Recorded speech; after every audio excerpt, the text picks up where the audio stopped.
यदि तुम्हारी यही सोच रही तो कभी तुम भवसागर से पार नहीं हो पाओगे। क्योंकि करने वाला, जैसे कोई कठपुतली का नाच दिखाने वाला आता है तो वो कठपुतली थोड़ी नाचती है, उसमें से वो नचाने वाला उसको खींचता रहता है और नचाता रहता है कि सबे नचावत राम गुसाई, सबको वो परमात्मा नचा रहा है। लेकिन हमको विश्वास है झूठा कि हम सबको नचा रहे हैं। तभी कहा गया कि कर्ता करे न कर सके, गुरु करे सो होय। जो प्रभु की दया और कृपा होती है वही करता है। तो प्रेमी भाई बहनों, ये हमको किराए का मकान थोड़े दिन के लिए मिला, पता नहीं ये कब ढह जाए, इसका कोई भरोसा नहीं। धीरे धीरे ये जर्जर होने लगता है तो दूसरे लोगों को लगने लगता है कि ये अब गिरने वाला है, लेकिन स्वयं को तो फिर भी नहीं लगता है कि ये मकान गिरेगा। तो प्रेमियों, इस संसार में रोज आवागमन लगा हुआ, ये आवागमन का मेला है। गुरु महाराज कहते थे, बच्चों यहाँ आए हो, इतने लोगों के बीच में रहते हो, और जब वहां से बुलावा आता है तो तुमको अकेले जाना पड़ता है, और वहां तुम्हारी कोई तैयारी भी नहीं होती है, कोई संत सतगुरु से मिलते नहीं हो, उनसे शिक्षा दीक्षा नहीं लेते हो, और वहां से वारंट एकदम आ जाता है कि इस मकान को खाली करो। अब तुम क्या कहोगे कि नहीं भैया मैं नहीं खाली कर रहा, अभी तो थोड़ा टाइम लगेगा, फिर आना कल या 4 दिन बाद आना। तो वो कहता है मैं कुछ सुनने वाला नहीं हूं, मैं तो ऐसा इंतजाम लेके आया हूं कि साथ में ही लेके जाऊंगा। अब क्या करोगे? इसलिए प्रेमियों, समय रहते, जब तक आपके हाथ में समय है तब तक उस परमात्मा की याद कर लो और अपने अपने गुनाहों की माफी मांग लो, तो आपका काम हो जाएगा। और गुनाहों की माफी नहीं मांगी, उस परमात्मा की याद नहीं की, तो हमारा तुम्हारा काम आखिर में होगा नहीं, और यहाँ के पछता के हमको जाना पड़ेगा। इसलिए कहा गया कि सज धज के जिस दिन मौत की सजा दी आएगी, सज धज के जिस दिन मौत की सजा दी आएगी, ना सोना काम आएगा ना चांदी आएगी, ना सोना काम आएगा ना चांदी आएगी। पंछी है तो तोड़ के पिंजड़ा, इसमें से उड़ जा, पंछी है तो तोड़ के पिंजड़ा, इसमें से उड़ जा, मोह माया के सारे बंधन तोड़ के उड़ जा, मोह माया के सारे बंधन तोड़ के उड़ जा।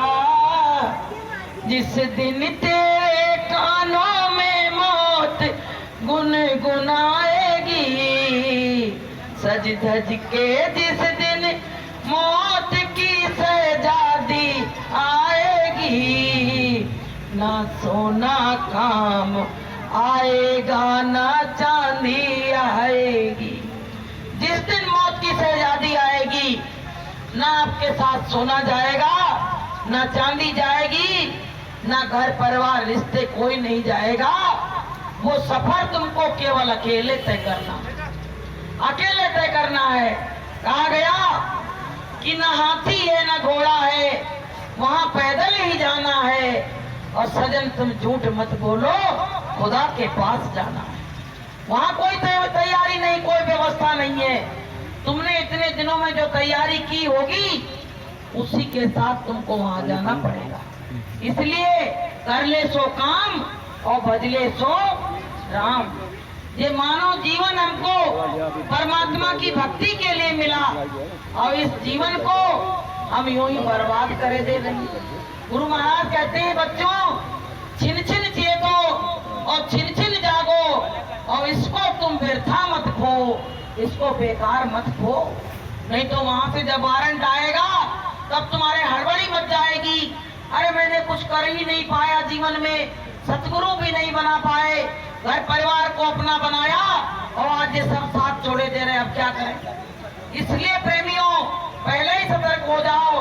कोई अपने सीधे सच्चे सतगुरु मिल जाए, दाता दयालु जैसे हम लोगों को मिल गए, ऐसे ही गुरु बना लो तो तुम्हारे जीवन की नैया पार हो जाए। वरना पता है क्या होता है, यमदूत लेने आते हैं और उनको देखते ही खून का पानी बन जाता है और जीव कस कस के चिल्लाता है, बचाओ बचाओ, रिश्तेदारों से कहता है, पत्नी से कहता है, बच्चों से कहता है, और बच्चे क्या कहते हैं, हम क्या करें, ये तो दुनिया की रीति है, आपको तो अकेले ही जाना होगा।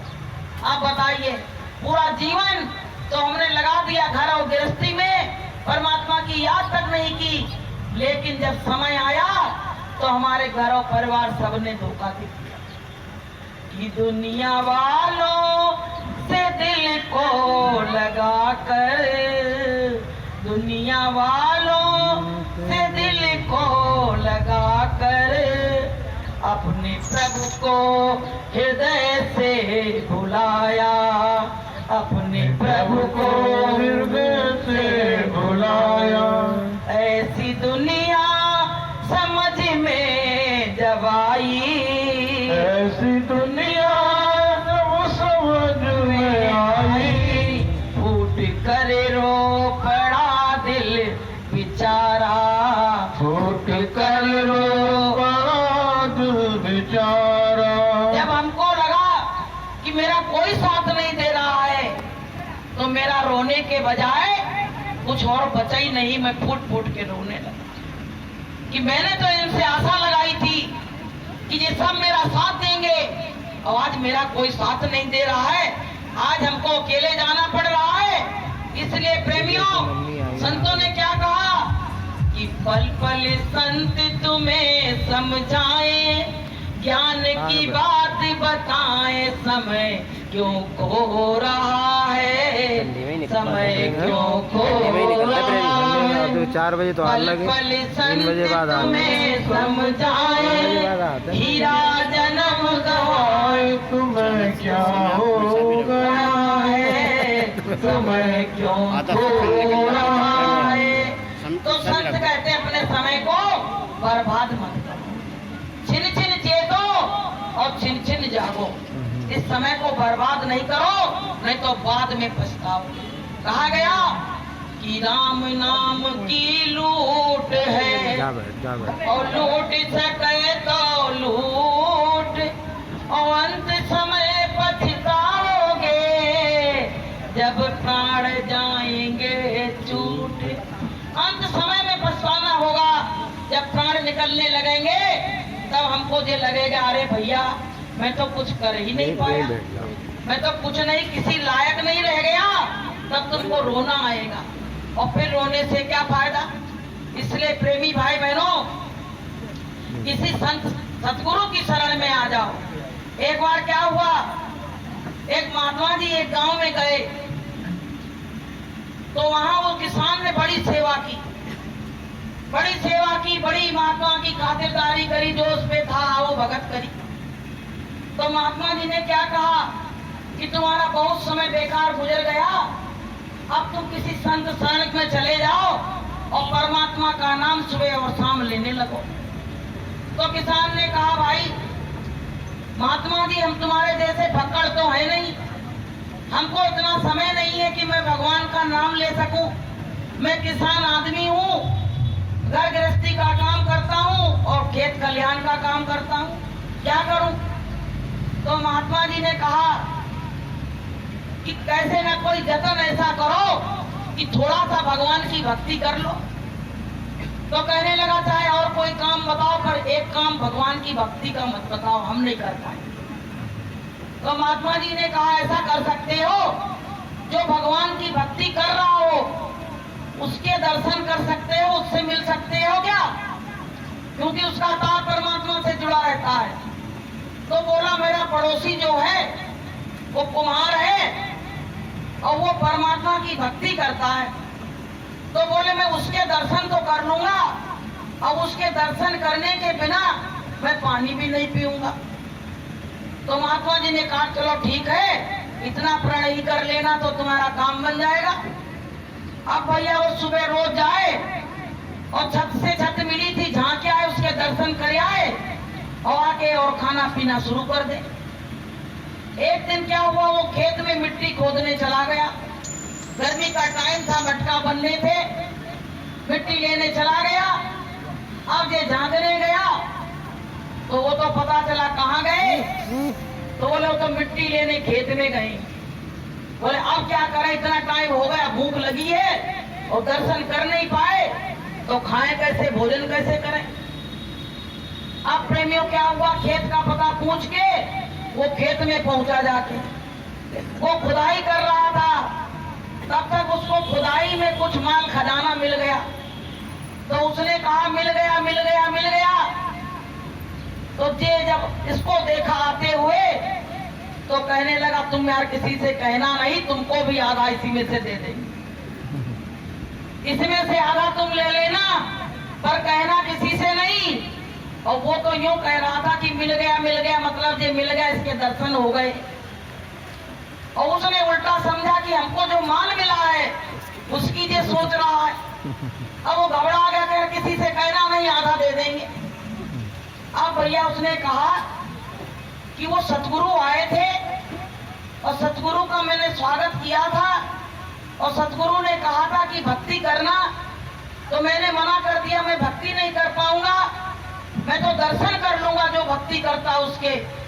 तो बताइए, उसकी भक्ति, उसके दर्शन करने से मात्र हमको इतना बड़ा खजाना मिल गया। और अगर संत और सतगुरु की बात मान लेते, उस तरह से सुबह और शाम परमात्मा की भक्ति करने लगते, तो मुझको कितना बड़ा खजाना मिल जाता। तो ये बात जब उसने सोची तो जाके उन महात्मा जी को ढूंढ के और उनके चरणों में गिर पड़ा। कहने लगा महात्मा जी, आपने जरा सा एक रात मेरे दरवाजे पे रुके तो मुझको माला माल कर दिया, मैं आपकी शरण में अगर आ जाऊं तो मेरा जन्म मरण मिट सकता है। बोलिए प्रेम से। तो प्रेमियों, संत बड़े दयालु होते, वो कहते मैं एक गिलास पानी किसी के दरवाजे का अगर पीता हूँ तो उसको 1000 गुना देता हूँ, 1000 गुना देता हूँ।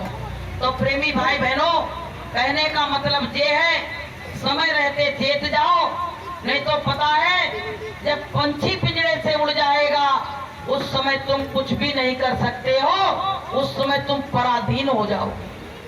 और जिस समय शरीर धोखा देने लगता है तो हम क्या करते हैं, कहते भैया अब तो पैसा रुपया सब कुछ ले जाओ, हम पे तो वो गड्डी गिनी नहीं जा रही है, हमें तो अब ऐसा लग रहा है कि मेरे शरीर को थोड़ी शांति बस मिल जाए और मुझको कुछ नहीं चाहिए। और जब तक जीवन रहा तब तक वही पैसे में लिप्सा लगी रही। कहा नहीं गया कि कमाई ले नर हीरा मोती, कफन में जेब नहीं होती। कमल नर हीरा और मोती, कफन में जेब नहीं होती। तो हीरा मोती क्या है? वो हीरा मोती नहीं जो दुकान पे बिक रहे हैं, वो तो संतों के पास है, संतों के पास है।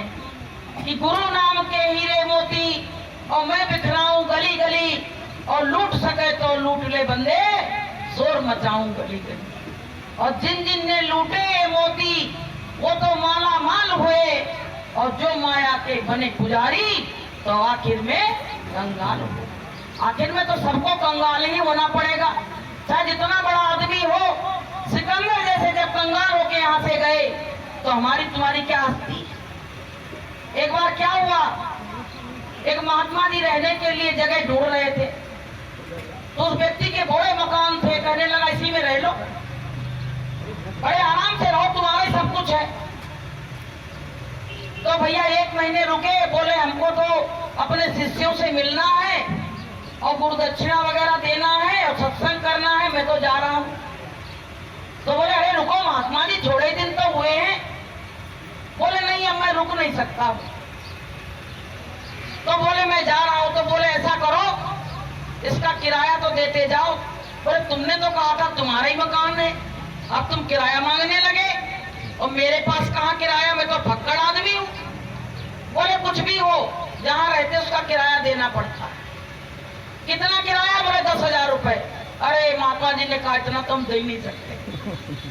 तो बोले महात्मा जी तुमको एक ऐसी चीज देते हैं वो तुम्हारे अंत तक काम आएगी। तो महात्मा जी ने कहा भाई कौन सी चीज है? तो बोले एक सुई दे रहे हैं। बोले वो सुई जब तुमको यमराज लेने आए तो दिखा देना, तो वो दूर भाग जाएंगे और तुमको यहाँ से ले नहीं जाएंगे। वो बेचारा सीधा साधा था, विश्वास कर लिया। उसने अपनी पत्नी से जाके सुई बताई कि वो जो महात्मा जी यहाँ रह के गए हैं किराए की जगह पे, वो एक हमको सुई दे गए। बोले सुई कितने की है? चमन्नी की, अठन्नी की। तो मूर्ख हो, उल्लू हो, डबल उल्लू बन गए। तो बोले उल्लू बन गए। बोले पकड़ो उस महात्मा को। कहाँ है महात्मा? अब गए महात्मा के पास। बोले महात्मा जी हमारी पत्नी ने हमको डबल उल्लू बना दिया। तो बोले क्यों? बोले सुई तो यही रह जाएगी, जब हम एक सुई की नोक यहाँ से ले नहीं जा पाएंगे तो तुमने हमको उल्लू तो बनाया और मेरी समझ में कुछ नहीं आई। तो महात्मा जी ने कहा जब तुम सुई की नोक भी नहीं ले जा पाओगे तो वो 10,000 रुपए कब ले जा पाओगे? उसके लिए क्यों परेशान हो? तुमने इतना पुण्य का काम करा है। तो प्रेमी उसकी समझ में जब आई तो महात्मा जी के चरणों में लौट गया और कहने लगा महात्मा जी मेरी अज्ञानता थी जो मैं ऐसा सोच रहा था। संत महात्माओं के लिए तो हर क्षण हर पल दरबार खुले होना चाहिए और उनकी सेवा और सत्कार में ये जीवन को लगा देना चाहिए।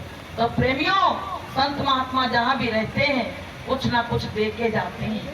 वो तो कहते नहीं है कि कभी देते नहीं देखा मगर झोली भरी देखी। कभी देते नहीं देखा मगर झोली भरी देखी। तेरे दरबार में, तेरे दरबार में सतगुरु नहीं कोई कमी देखी। तेरे दरबार में सतगुरु नहीं कोई कभी कमी देखी। जब सुदामा जी गए ना भगवान के पास तो भगवान ने उनको क्या दिया था? एक फटी धोती दी। फटी धोती ये पहन के गए तो वहां उनको एक अच्छी धोती दे दी गई कि यहाँ इतने लोग बैठे हैं, उसमें ये मित्र को देख के लोग हंसेंगे। तो कहने लगे जे उतार दो, जे पहन लो। अब क्या हुआ जब चलने लगे तो वो धोती भगवान ने मांग ली। कहने लगे वो जो धोती तुमको दी थी ना वो उतार के दे दो। तो कहने लगे सुदामा जी कि मेरी पत्नी ने जबरदस्ती भेजा, मैं ये जानती कि इतने के कृपण है तो मैं कभी नहीं आता। एक धोती दी, बताओ वो तो कह रही थी राजपाट मांग लाओ जाके। ये क्या देंगे राजपाट? जब एक धोती देके वापस मांग रहे हम जा रहे तो कह रहे फटी पहन जाओ और मेरी उतार जाओ। तो देखिए जब वहां से चले बुरी विचारधारा लेके और जब अपने वहां आए तो वो जो उनकी सुदामा पूरी बन के तैयार हो गई। सुदामा पूरी बन के तैयार हो गई तो कहने लगे ये सब किसका है? तो कहने लगे ये सब तुम्हारा ही तो है। पत्नी उनकी जवान हो गई बुढ़े से और बच्चे अच्छे अच्छे कपड़े पहने बढ़िया घूम रहे, राजा महाराजा बने घूम रहे। सब कहने लगे कि परमात्मा जब देता है ना तो दिखा के नहीं देता है, और इंसान जब देता है तो 4 आदमियों को दिखा के ऐसे करके देता है कि दुनिया वाले जान जाए मैंने आज इसको दिया, और 4 लोगों को बताता है। परमात्मा ने आज तक बताया, जाने कितने को माला माल कर डाला, लेकिन उसने आज तक कही किसी से? नहीं। किसी से नहीं कही। बताइए, तो परमात्मा बड़ा है कि इंसान बड़ा है? तो प्रेमी भाई बहनों, परमात्मा के आज रैली में हमें एक लेडीज मिली, तो कहने लगी बहन जी मैं रैली में आ रही हूँ, मेरा मकान एक स्वामी जी बनवा दे तो अच्छा है। हमने कहा कितने दिन से आ रही हो? बोली आधी आए हैं, वो आधी रैली से जुड़ी थी, वो हमने देखा था उसको। हमने कहा बस इतने में ही लालच पैदा हो गया, इतनी बड़ी चीज मांगने लगी। अरे 2-4 दिन तो प्रयास करो कम से कम। आते ही कहने लगी मेरा ये काम बन जाए, मैं किराए के मकान में रह रही हूँ, मेरा मकान बन जाए फिर मैं तो बहुत बड़ी बड़ी रैली करूंगी। हमने कहीं पता नहीं तो रैली हो ना हो क्या होगा समय का। तो प्रेमियों, विडंबना ये है कि जैसे हम परमात्मा की दहलीज पे पैर रखते हैं, मेरे मन में वो लिस्ट जो तैयार करके लाते हैं वो घूमने लगती है कि अब क्या क्या मांगना है। ये नहीं कहते परमात्मा मैं तुमसे मिलने आई हूँ, लेकिन ये कहते अरे परमात्मा ये सब काम बना देगा फिर तो हम तुम्हारे पीछे पीछे घूमेंगे। लेकिन परमात्मा सब जानता है कि मैंने इसके सारे काम बना दिए, सोई जे मुझको इंगा बता के चला जाएगा और कह देगा बाय बाय कर लेगा, क्योंकि मेरी याद ही नहीं करेगा। तो गुरु महाराज कहते थे कि बच्चों, इसीलिए तुम्हारे साथ में एक ऐसी पुड़िया लगा दी जाती है दर्द की, परेशानी की, कि तुम उस मालिक को याद करते रहो। हर किसी के साथ कुछ न कुछ परेशानी थोड़ी सी बनी रहती है, और इसके एवं में परमात्मा को वो याद करता रहता है। तो प्रेमियों, हमको सुख मिले या ना मिले, कहते नहीं है कुछ और भले ही मिले ना मिले, गुरु दर्शन का अधिकार मिले, गुरुदेव दया इतनी कर दो हमको भी तुम्हारा प्यार मिले। हमको कुछ ना मिले, हमें कुछ नहीं चाहिए, बस हमको तो अब गुरु से मिलने की एक तमन्ना लगी हुई है, क्योंकि सब कुछ छूट जाएगा, लेकिन वो परमात्मा हमसे कभी छूटने वाला नहीं है। इसलिए मैं परमात्मा को ही